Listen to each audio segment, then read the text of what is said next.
Prince Harry's upcoming memoir promises to be quite revealing if it ever hits shelves because his publishers won't want a resurgence of old news they've already read in the tabloids, a prominent British author recently told Newsweek. Lord Jeffrey Archer, the best-selling novelist and long-standing member of the Conservative Party, has expressed his belief that the Prince's book stands a 50-50 chance of being scrapped as reports of tensions with the royal family over the project circulate. Harry announced his autobiographical project with Random House Publishers in July 2021. In a statement at the time, he said, "I am writing this not as the prince I was born but as the man I have become. I am deeply grateful for the opportunity to share what I've learned over the course of my life so far and excited for people to read a first-hand account of my life that's accurate and wholly truthful."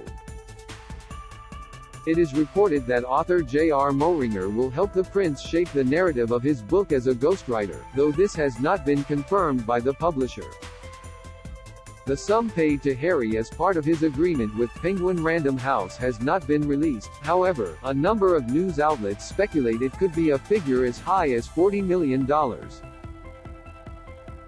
So far, no further information on the project has been issued despite an initial late 2022 publication date. "I'll tell you the problem," Archer told Newsweek. "The press keeps reporting that the advance is $40 million. Now, if that is the case, normal payment would be, and I am only speaking from experience, 1/3 in advance, 1/3 on publication of the hardback and 1/3 on publication of the paperback. That's the norm. So he may well have already received $13 million, a huge amount of money, particularly as I suspect he has already spent it. If I was the publisher," he continued, "and it's a very, very respectable publisher, they do not want a resurgence of old news they've read in the Daily Mail.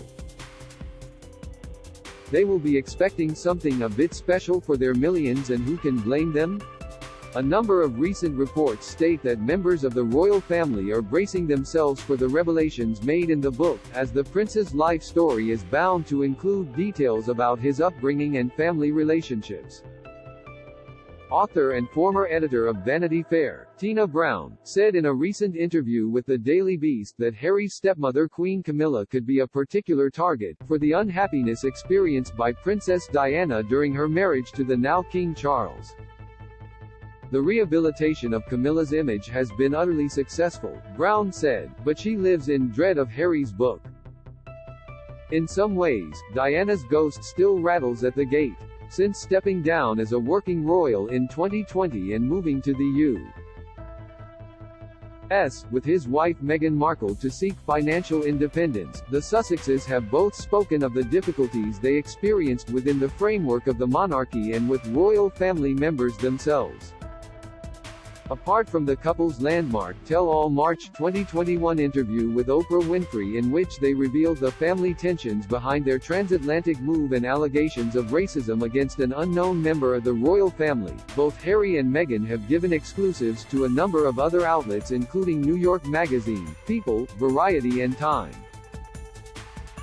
Archer reflects that there's not much left for the couple to say. "What's left is the relationship between Harry and William, and Harry and his father, the king," he told Newsweek. "Harry does speak so often and so does she, what is there left to say?" Reports state that the author, Moehringer, a Pulitzer Prize winner, is famous for digging very deep. So, I suspect, if we ever see the book, it will be quite revealing. Although it will only be his version, his end of the story, which will be clearly strongly influenced by the Duchess, Archer said. Harry is not the first member of the royal family to write a memoir. In 1996 Sarah, Duchess of York wrote My Story following her divorce from Prince Andrew.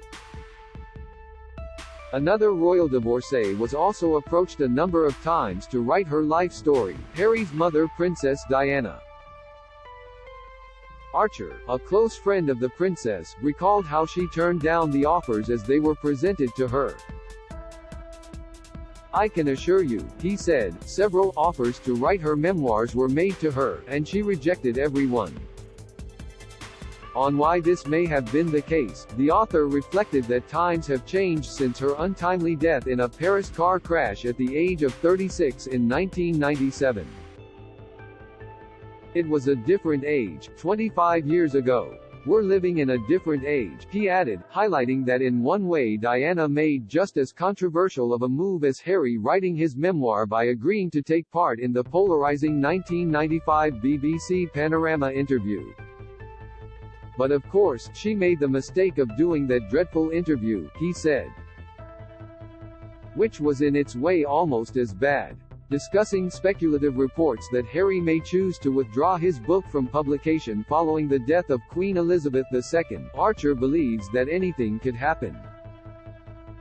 "I think it's 50-50, he said. "I think it could be scrapped. I think it could appear. It's the money that's the problem. If he's accepted the $13 million, and we don't know that he's accepted a penny, but if he's accepted part of the advance, it will have to be repaid."